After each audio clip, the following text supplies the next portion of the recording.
Hi, it's cold and rainy here in Wilmington, and I'm sort of sick, so you might be able to hear it a little nasally. But hello and welcome everyone to the Process of a Profit podcast. My name is Jack Fleming. I'm here with Daniel Summers. But before we get started, I'm gonna have to remind everyone that this podcast is sponsored by Entra. If you're an entrepreneur or looking to get into entrepreneurship, this is a place to be. Um, This podcast, again, it's a new professional network. Sorry, that was the wrong message I was supposed to read. It's a new professional network built for entrepreneurs, investors, creators, and freelancers. You can easily create content, grow your network, and meet new like-minded people in live rooms and events on the app. All listeners can sign up for free and also get upgraded to Entre Pro, which gives you access to over $50,000 in deals and discounts with over 100 partners. Go to entra.link/Jack. And again, if you go there, please connect with me at Jack Does Marketing. I'm at Jack Does Marketing in most of my social media handles. So make sure to connect with me there. But we're here today with the 2020 Coastal Entrepreneurship Award winner, Daniel Summers, also CEO of Electronic Lab Logs. You got it. Mouthful. Yeah. But how are you today, Daniel? You've been doing good during this rain? Yeah, same as you. Actually, I think I'm a little nasally and whatever. I joked with my sales guy that I was going to show up to the call with like cotton balls in my nose. So you're in good company. I mean, a lot of people do listen to this, so they wouldn't really know it. But if they hop in the live stream, hopefully we catch people during lunch and they'll see it. Sometimes we get some people on here from Twitch. Sometimes it's people on Facebook, and so I've had every which person on here. We're multi-streaming right now. Again, this is live, so we're free balling right now. But just give us a little bit of background on, I guess, you and your company, just so everyone sort of knows what we're getting into when we're talking about Sure. data and healthcare, and just you as an entrepreneur. Yeah, sure. So my name is Daniel Summers, and I'm one of the founders at Electronic Lab Logs. And we are a software company. We're actually providing an electronic solution for labs, mainly clinical labs. It's one of those like really weird niche industries that I would have had no clue if my partner would have told me about it. Essentially, what we do is we go in to labs and replace their paper logs. So, if you're running a lab, you have a lot of equipment in that lab. And all of your patient data is electronic now. That's just a given. But there's still like this uncaptured section of the lab to where all of the maintenance that you do on the equipment and a lot of the QC also that you run to calibrate the equipment and make sure that it's maintained properly. They still use paper logs to track all that. So they'll literally have like a clipboard like this with scribbles on it, sitting on top of like what you see in bathrooms. Honestly, in bathrooms. Yeah. Dude, we make that joke all the time. It's like no more sophisticated than a gas station bathroom. It's comical. So anyway, so we just provide a solution for tracking that, and then that obviously gives their auditors the data they need to prove they were doing it. So yeah, Sweet. That's awesome. I did do a little research into you on LinkedIn just to look at your background. Yeah. And it looks like you have a ton of experience in software and tech. But how did you get into the clinical healthcare? I'm assuming you just didn't. Maybe it's you spend a ton of time in hospitals and you're like, this is the thing we need. Usually we're entrepreneurs, we experience things and we're like, oh, that's a good idea. But with you, it could be different, and so I'm sort of interested to hear the story behind it. Yeah, for sure. So full disclosure, I can pretend to be a really smart lab guy, and I can talk the talk a little bit, but I'm truly not a lab guy. I'm just learning it too. So, the backstory is, I've done software for my whole career. Everything from, my big first project was for Delta and other airline scheduling projects, and then new sport, and then down to like a video platform. But this one was totally out of the blue for me. It was just a friend of a friend that connected me. Jeremy Skorsky is the guy who started this thing with me. And he came to me. He is a lab guy, so he's worked the lab his whole career. He's also a regulatory guy as well. So he goes around and inspects other labs for CAP and others. And so he came to me and he was like, "Hey man, like we're getting," and I always make fun of him where I can. He's like, "Can you create a software and put it on like a disk for me to use?" And I'm like, "Well, Jeremy, that's not how software works these days." But in all honesty, he explained that like his problem with what I just explained a minute ago. And I was like, dude, like just find a company that's already, surely somebody's doing this, right? It's like one of those things that just seems like a no-brainer.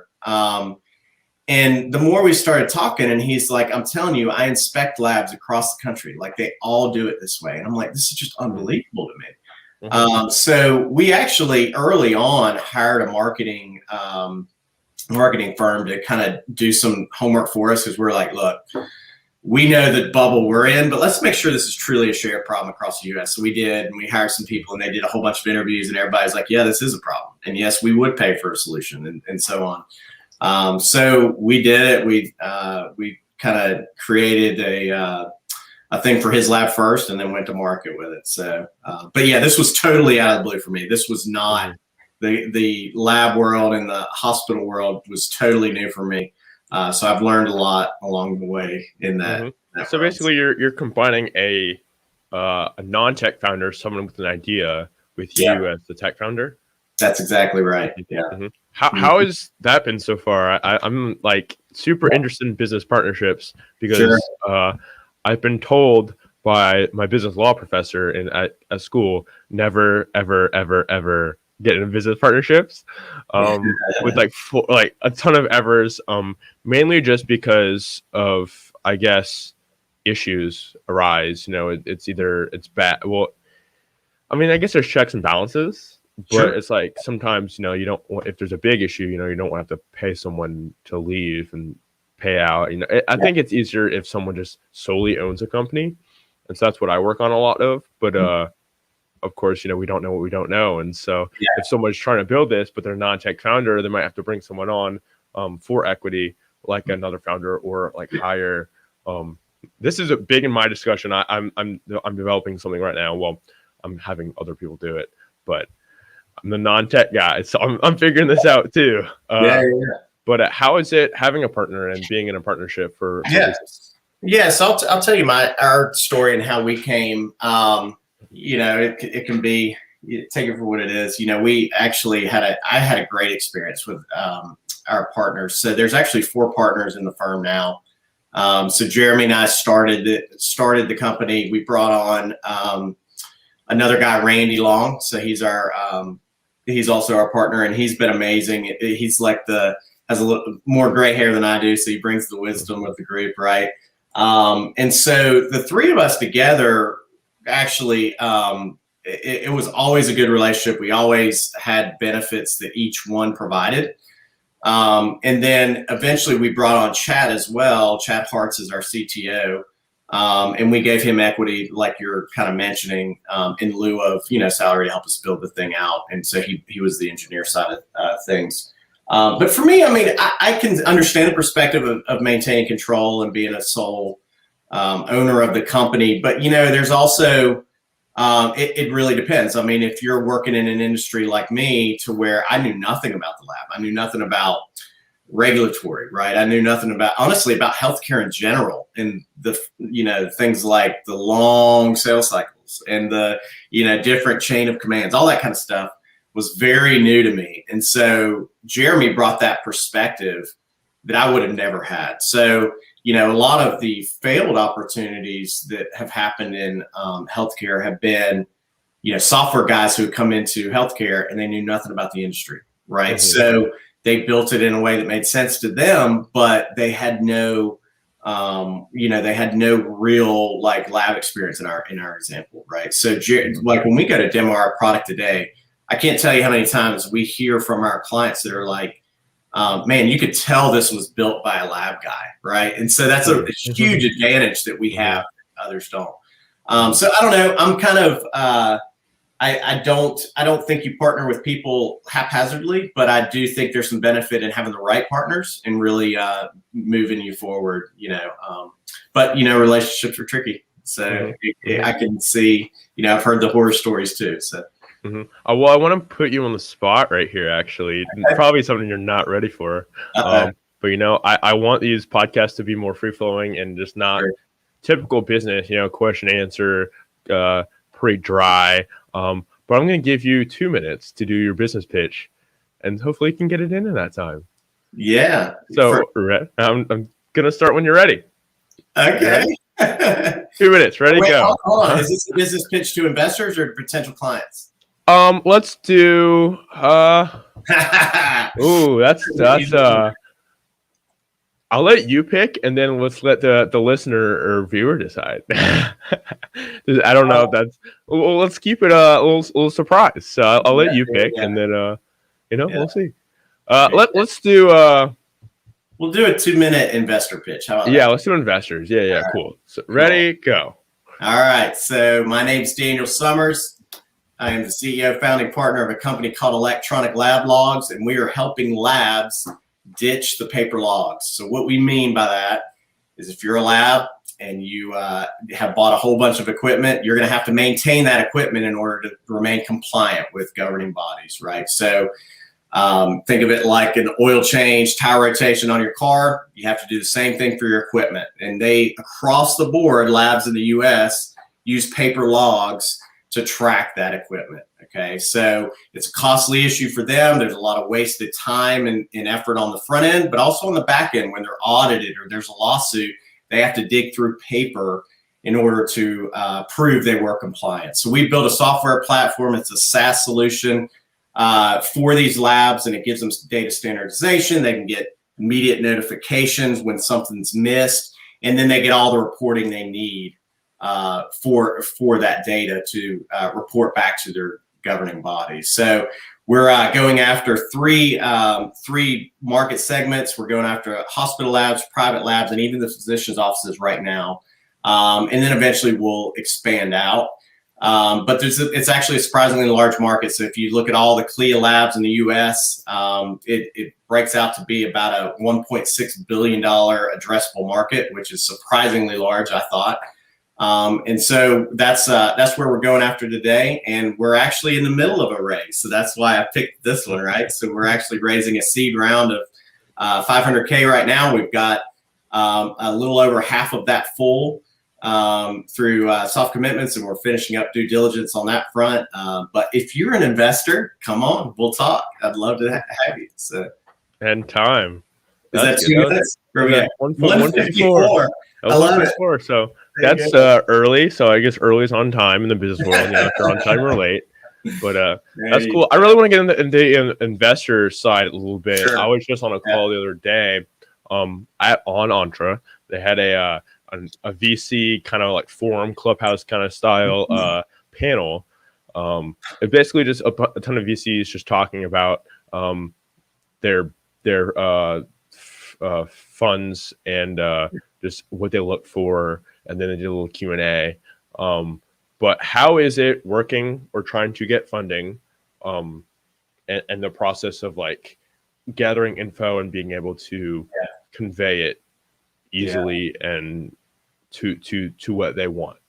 Yeah. So no offense to the investors out there but it is such a time suck and a painful experience on some fronts that it's a full-time job. It's something, honestly, I went into naively. I think we've all watched a little bit too many episodes of Shark Tank to think these things happen in a 2-minute pitch and then you get a check, right? It just doesn't happen like that. So I've learned a lot along the way, and I'm still learning.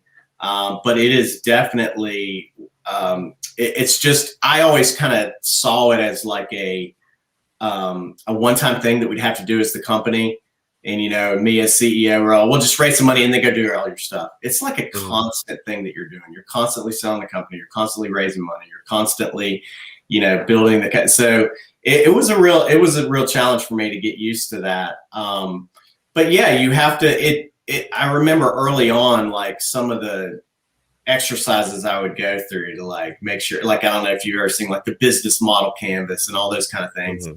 That you would go through, and I was like, man, this is such a pain. But what it does is it refines it, right? And so you end up you eventually learn to talk, walk to walk, like see what all those investors really are looking for. And there's a reason they're all looking for similar things. They've done this for a long time, right? So there are reasons they all ask the same questions, and they all expect like certain data in certain formats, right? So there is some method to the madness, but I think the most surprising thing for me was, I didn't realize the number of irons you'd have to have in the fire before one actually, like got hot and you could actually make use of it, right? So I was like, yeah, we'll probably talk to 4 or 5 investors. One of them will pull the trigger. It's like quite the opposite. You have to talk to many investors because, it's about finding the right fit. And, from their perspective, your investors are looking for things that line up with their categories. So, the typical investor might listen to 100 pitches and pick one, right? So that was like, I had no idea. I was like, oh, they might, half the deals that come before them, they might pick. That's not the case at all. They're always looking for why it wouldn't be a fit, right? So numbers game. Yeah, it's a numbers game. And it's also frustrating with us is that, we're a new company. We're for a while we were pre-revenue. We're in revenue now. There's always that like you're too early. That oh man, that's like such a painful thing to hear over and over and over. But again, you understand it. You can understand it if you're viewing it from their side. So I've heard that from both ends too. Like, it depends. I mean, obviously, if it seems like it's a unicorn kind of business, it's the investor's taking on the risk. So I guess they could technically invest if it was pre-rev. But most people do want that, like the MRR, ARR, that kind of the consistent numbers, and to make sure it at least has some interest, some market research already done pre-investment. So I guess it just minimizes their risk a little bit more than just betting on the idea, but mainly betting on the entrepreneurs themselves. Yeah, for sure. Yeah. What have you? That's what I was told basically like yesterday too when I was on this call was that it's a numbers game, but also a ton of people are on Twitter. VCs are on Twitter, just where they are. So they're like encouraging people like, hey, start these relationships, build rapport with VCs before we even pitching people. Yeah, like super early in the business, just like get your name out there, make sure they hear about you, because people are saying that they remember things too. Like if you're going to tell them that you're going to meet this number early, and then you talk to them later to pitch them, like they're probably going to remember what you said. So if you're there, great, like cool. But if you've like exceeded that, awesome. Like it might help that. So definitely like remember that VCs are humans and that they remember things. But they definitely it is a relationship building thing. It is business. Yeah, it is.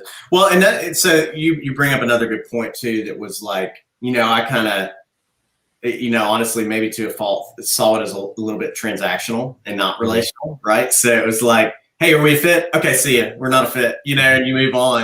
And it's like, really, a lot of times you may not be a fit now, but hey, they might want to talk to you come Series A, right? Or they might want to talk to you later and whatever.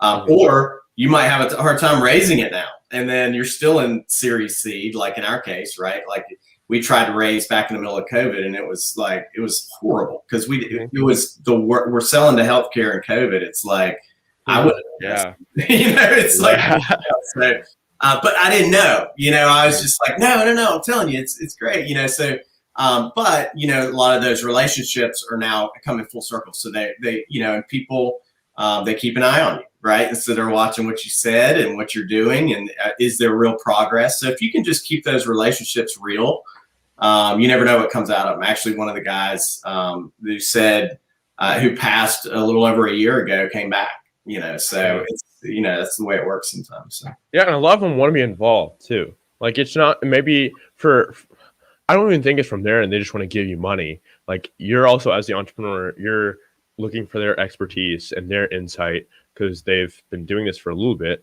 And I guess it depends on the equity they're putting in too. Sure. Yeah. But they could have connections to help you grow, and because really, if they're giving you money for this equity, they want you to grow, so they get the money back and more.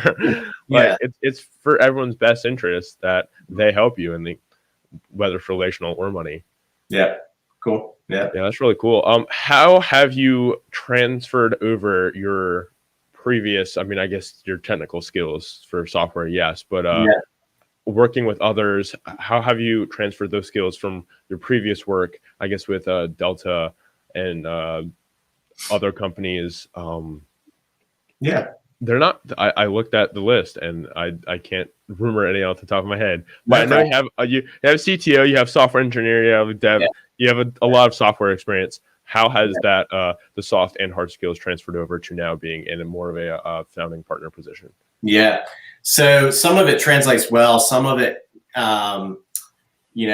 actually becomes a challenge for me, honestly. So, being a software guy turned CEO, there was a time where I was so focused on product, right? And so I'm a product guy. Like I think about making sure that's perfect. And there's like, hey, are we testing this? Are we building out this model? Blah, blah, blah, blah. Like really, I'm really good at that stuff, right? So, but what you forget is like, you can have the best product in the world, but as a company, if you're not selling it right and it's not getting out there and you're not holding the hands of your customers correctly, well, who cares, right? Like nobody, that company's going nowhere. Like actually early on when I talked with Randy, our founding partner, and he was like, yeah, it'll be really interesting to see if this thing works, and I was like, Randy, I'm telling you, it's going to work. Like we already did the prototype.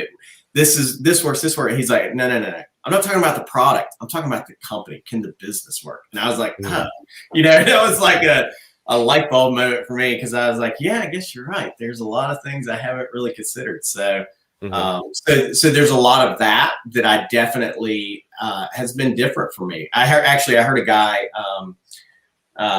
say that he actually successfully exited his company. And he said he spent about 30 million on product development and about $1 million on marketing, right? And he was like me. He was a software engineer. He just loved product. So he spent about 1 million on marketing. He said they were getting beat by a company who did the exact opposite, who spent millions on marketing, had a subpar product. And he's like, if I could do it over, I would have flopped the numbers. I would have spent a couple million on development and the rest on marketing, because it really matters. And that's like such a different shift for me, but it's the way it works, honestly. So it really depends on the consumer want. Like, I don't know, in the healthcare space, obviously people want things that work and they have clout and they have popularity. But it does depend on marketing too. Like I help some smaller businesses or even like realtors in the area. If I help them market, they could literally get out marketed by people who actually have more experience than they do and more brand awareness in the area, simply because they have more brand awareness. Yeah. So definitely the battle. It's a big battle in marketing. But you mentioned learning things along the way. What are you still continuing to learn as a entrepreneur at this age? I'm not going to ask you for your age, but I'm learning things continually, because I'll tell you, I'm 24, and so I'm always learning things. I tell my mom a lot that she's like, you can learn things from working for other people. I'm like, I'm learning a lot more right now, I'll tell you that. But what are you learning, I guess, now in your state as an entrepreneur? Do you have anything that you noticed, like, oh wow, I learned that the other day, that's really cool, and I never thought of that even when you were in the workforce or when you were younger? Yeah, for sure. I just turned 40 this year. So no, not shy in that regard, but I still feel young. I don't feel 24, but I feel young. Young, yeah. No, so again, I've learned a lot, continuing to learn a lot. Like I think one of the biggest areas where, again, I'm learning is the sales and marketing side of things. Like it was just, I always honestly was happy to defer that to those teams, right? Because I was the product guy. My job was to build the product. You guys figure out how to sell it.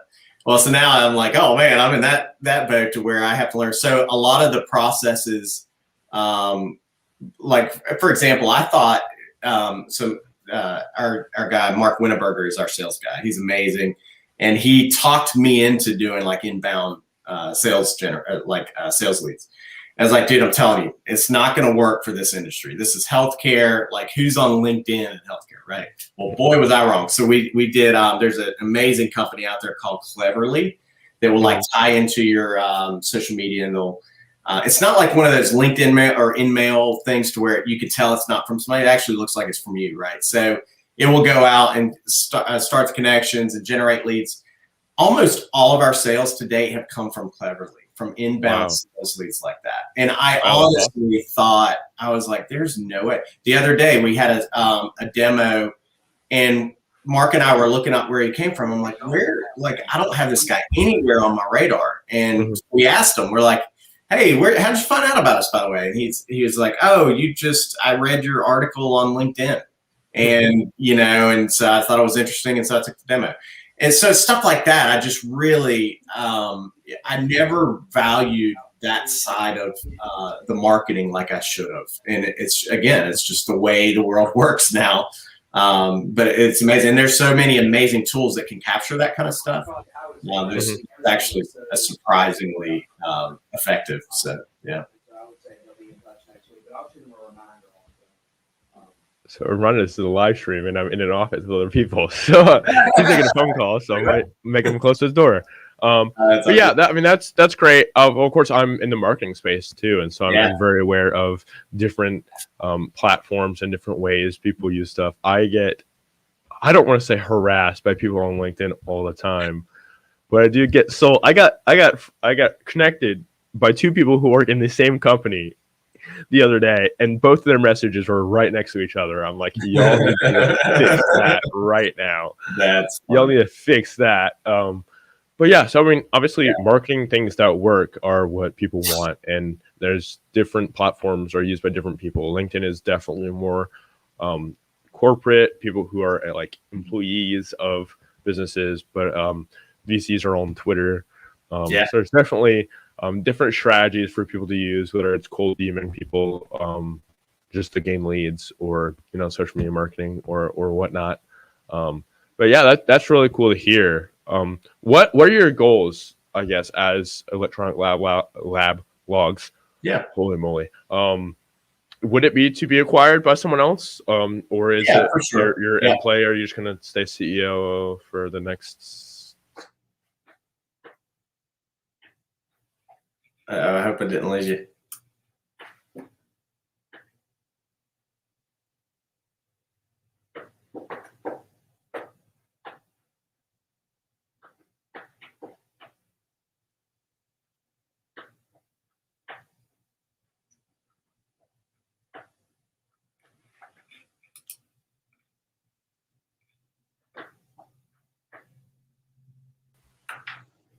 There you are. Maybe. We're back. We good? Cool. Maybe. I can hear you now. Okay. Yeah. Okay. Cool. Well, I'll cut that in post so people won't even hear that. There you go. Yeah. Cool. Sorry, No, it's honestly my Wi-Fi because I stream from a laptop, and I guess my Ethernet cord just doesn't work, and there's multiple people in here, and we're both usually on the live stream or Zooms and all, so it kills our Wi-Fi. But I could literally just change over to different. We'll be good. We'll just keep going. But yeah. You want to ask the question? Yeah. So question was, end goal of electronic lab logs. Will it be acquired, or are you trying for it to be acquired by someone else, or are you trying to be CEO for the next foreseeable future? Yeah. Let's continue. Yeah. No. Definitely. I definitely think it's an acquisition potential for a few different people. I mean, so my goal has always been like, hey, we did this bootstrapping. Look what we did and got to X in revenue. You can come in as a Cerner or a GE Healthcare or as somebody else, and acquire the company and really blow it out of the water. So there's definitely a few potential acquirers that I think would make sense. Like guys like in GE Healthcare are actually already buying up different companies that service equipment, for example. So there's probably some potential there. But even like, again, Epic is a big player in the field, and they have a product called Beaker, whereas, there's some other competing efforts like Cerner that don't, right? So there could be a play there. But absolutely, we're definitely looking for an acquisition down the road. Mm-hmm. And to get there, what are your short-term business goals or like long-term business goals to think you'll be in a position to be acquired? Like, what do you have a number in mind to be like, this is the number someone's going to look at and be like, oh, company. Yes, our goal, short term and long term, is ARR, right? So we're just trying to get there. So once we get to that, right under the 10 million ARR, that's when like things just totally change, right? So and we can get there in that 4 to 5 year mark. So my goal is to develop those channel partner relationships and others that will help us get there. We can definitely keep selling the way we're doing it. But the challenge in healthcare, again, I had no idea, is they're so slow, right? Everything, like we just closed a really big contract that we're so excited. We're high-fiving and we're like, wow, this has been 12 months in the making, literally 12 months in the making for a close, right? And then not shortly after that, we just got the green light for a second one. Same thing, little over 12 months. So that's just like part of the process. I remember early on talking with a gentleman that was former CEO of big healthcare, and he was like, only thing I'll tell you is cash is king. Like, don't blow it all right away, because you have to be able to last, right? You have to be able to last through, because once you're in, but getting in takes forever, right? I'm figuring that out right now. My sales cycle is probably a little bit shorter, but then again, I'm still figuring that out. Like, literally, I have a ridiculous amount of people in my pipeline right now, of people who I've met. They've expressed interest in marketing and all. I've given them basically like pitches. I've given them pricing, but now they have to go back and think of it, because most of who I work with are smaller businesses, and so spending $1K, $2K, $3K, whatever it is per month on marketing could be pretty substantial for some people, and so they definitely have to like sit down and be like, okay, like, what are the results we want? What are our business goals? Do we want to work with this guy? So I'm definitely figuring out the length of sales cycles right now. But it sounds like, honestly, you might encounter some of the similar things we do. It's like, it's not a problem until it's a problem type thing, right? So it's like, we have a big advantage. Like when we go in and we present, we've never once heard, well, this doesn't make sense. Like for us, that's not a problem. Everybody gets it. Like everybody's like, oh, go electronic, duh, right? So it's more about, is this the right timing? Can we afford it? Right. It's really the main two issues for us. But what happens is, for some of those people, it's like, yeah, we like it, it's not a high priority for us right now. Well, they'll get an audit, right? And they'll get like dinged for whatever. And they'll be like, hey, remember when you gave us a demo? So that type of thing happens. Probably the same thing with you, right? It's like, well, now that we're struggling, maybe is that still good for marketing? So, I mean, I'm getting people who, some people have things in place that they already want just continued, I guess, at cheaper rate. Because people have strategies that are like, okay, this is working, we don't want it to change. But then on the other hand, marketing and technology is continually changing with iOS updates, social media updates, whatnot. So some people are really like, oh, we want to pay you for different. We don't pay you to be the young guy, basically. We want the newer ideas, the different forms of content coming out. So it's really like across the board of people who want specific things, or people who are just like, we just want different things that are more here and now with the changing times. But yeah, so do you have any tips for people? I guess we'll start out with software. Do you have any tips for people who want to get into software? Obviously, you have a lot of experience in it. And and then I'll do another one of tips for later. But specifically Sure. like software. Did you study it in college too, and that's how you got into it in the first place? I did. So I was like really lucky. Okay, so the flight line company I mentioned, where we did stuff for Delta, I was going to college, and then I was doing like tech support for them first, and then they were growing so fast that they needed programmers, and so this guy brought me in, and I really studied under him and learned so much more. I eventually actually dropped out of college. I never finished. Um, but I was constantly, honestly, because I was learning at a faster pace on my own.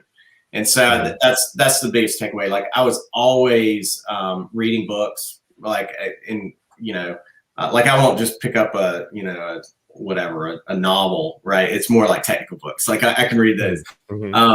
But I was always learning the latest stuff, either through books or for a while, lynda.com. I think they're now the LinkedIn Learning. So many good learning programs on there that honestly, like every time a new language would come out and I wanted to learn a programming language, I would just go there. And they had the best tutorials. You could learn it in, I don't know, like 16 hours or so. And it was interactive, right? So for me, that was like the biggest thing, is just staying on top of it. I remember I did this one little, this one contract, and it was all in this one technology. And like, I really didn't stay on top of other things that were coming out. And I came out and I felt like I had lived in a cave for 2 years, And I was like, holy cow, like everything's changed. And I missed the boat, right? So software is one of those that's like that. It's all applicable. You can learn it pretty easily, but like there's always things coming out and changing nonstop. So being eager to learn is for sure the key there. So. And you mentioned getting hands-on experience, trying to learn on your own is huge for sure. Yeah. What would you give, I guess, tips or you mentioned like applicable tips for people who are wanting to be, let's say in your position, maybe technical founder, CEO, big boy in business. What tips do you have for people who are, let's say, my age or graduating college and who want to become entrepreneurs or tech founders? Yeah. My biggest thing, man, is it is all about work ethic. Like you cannot, like there are people that were handed jobs and, positions and money and whatever else, right? I was not one of those people. So, and honestly, when I look around, most people I know were not those people. So you cannot, sleep in every day and ignore work and ignore your responsibilities and expect to be successful. It just doesn't work that way. So working hard and being willing to, put in the time, doing the things you don't want to do. Eventually you'll get to the point where you have some seniority and you have some people, and you can pay the people to do the things you don't want to do, right? But even so, like you still have to be, it's funny, I was joking with the guys the other day. We had a spearfishing competition, and they were like, I thought owning your own business meant you could take off whenever you wanted. And I was like, well, I can, but when you own your own business, you don't want to. It's like, you've got too much stuff to get done. So it's 80-hour work weeks, dude. Yeah, honestly, it's like, joke's on me. I now work more than anybody. So, but anyway, honestly, hard work is like it's the difference maker. It really is. So you can have really, really smart people that are lazy, and it doesn't go very far. So you can squeak by for a while, but I'll take the guy who's a hard worker, who's a little bit less than any day. So. Yeah, that's super great insights. I'm super excited to see the listeners, and hopefully we get updates. Like if y'all are listening and you're our age and graduating college, definitely give us updates if you're doing this. If you're like, okay, I'm starting now, build in public, like let us know. So I'll give listeners and viewers context. So I know you basically by being on Zooms weekly with the university Center of Innovation and Entrepreneurship. They do like weekly, they're called 1 Million Cups. It's a weekly Zoom, or it used to be a meeting in person. We're going to start that back up soon. I'm excited. Of entrepreneurs, just describing their businesses and basically telling us what they need from the community. and then we can ask questions, get questions answered, and then there's community announcements basically. And so it's a great sort of culmination of local entrepreneurs and network, not slightly networking, I guess you could say. This counts because we're not doing business, but I want you on my podcast, so it's networking. But yeah, so that's how we're connected. What are your thoughts on, I guess, the entrepreneurial ecosystem in Wilmington? We could just stick. I won't be broad and say entrepreneurial ecosystem in the world or in the U.S. right now because it's definitely might be too much. Well, that's good because I don't know about the rest of the world. I only know here. Yeah. What's your thoughts on the ecosystem in Wilmington right now? I know a lot of people are trying to do big things and strengthen it, and a lot of entrepreneurs are starting new businesses, building businesses. Lots of awards going out. People being recognized by big firms and all. What are your thoughts on the local ecosystem? First and foremost, I can't say enough about like the CIE group, the 1 Million Cups, guys like Jim Roberts who are extremely vocal and adamant about building network. This Wilmington community has been amazing, honestly. And that's another thing. Again, I had to learn along the way was I was always a software and product guy, and we software engineers can tend to be a little like sit in the dark and program all day, right? Mm-hmm. And so I don't need you, I'm programming. And so it was different for me to get out and network with people. But it's a game changer. And again, it's like trying not to be so transactional about it. Like truly just build relationships, like get to know people. And what happens is eventually someone will be like, oh, you should talk to so-and-so, or they remember what you did. And so they send somebody else to you. Mm-hmm. Like it really is one of those things, I've always heard growing up, it's about who you know, right? And honestly, it really does make a huge difference. And I will say Wilmington has proven to be, and is finally becoming recognized now as being one of the greatest growing environments here. I mean, it used to be, you came to Wilmington, you were either already retired or you were waiting tables, right? Well, now there's real jobs, right? There's a real environment, and actually really big companies, right? We got a couple of that gone public. We've had like huge impacts in the community from that. So maybe global companies, yeah. So maybe the secret's out on Wilmington now. I don't know.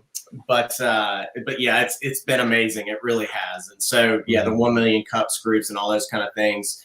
It is like, it seems initially when you're super busy and you've got 100 things on your agenda, it's like, oh my gosh, one more meeting that there's not really a need for. Well, find the value in it, because it really does make a difference, and it really does help, and those one little connections sometimes will be a huge game changer. So yeah, I mean, my goal is just to be seen and obviously like learn from others in the space. I'm not gonna say maybe a marketing services company will is super glamorous compared to like some tech startup or some brewery that's focusing on like civil rights and all. But I'm here. I'm young. I'm trying to learn. So it's definitely fun for me to at least be in the same room with people of I guess statue influencers. I don't know. People who are slightly more experienced than I in entrepreneurship and who are older and have wisdom. That's just really cool for me. But yeah, that's really all I got. I think we talked the least amount of healthcare as possible, mainly just because I don't really know much about it. So I try to stay more on the entrepreneurial and marketing side. But yeah, so if you have any calls to action of how people can maybe reach out to you, maybe learn more about your business, I think I have your LinkedIn down below. But if you want to let people know where they can find you. Yeah, for sure. So, of course, we're on LinkedIn. Our main website is just lablogs.co. It's not .com. We get that one wrong a lot, but it's lablogs.co. So you can find out exactly what we do on there, or you can reach out to me directly, Daniel@lablogs.co as well. But yeah, I'd love to chat with anybody who has questions or just wants to talk more. Cool. Well, definitely. Thanks for being on, Daniel. I hope you feel better. Yeah, so do you. Definitely, we're gonna see how this storm plays out. I don't think it's gonna be really anything compared to what we've had in the past. But yeah, I'll definitely see you around on Zooms. And thanks for being on the Process Over Profit podcast. Thanks for having me. Appreciate it.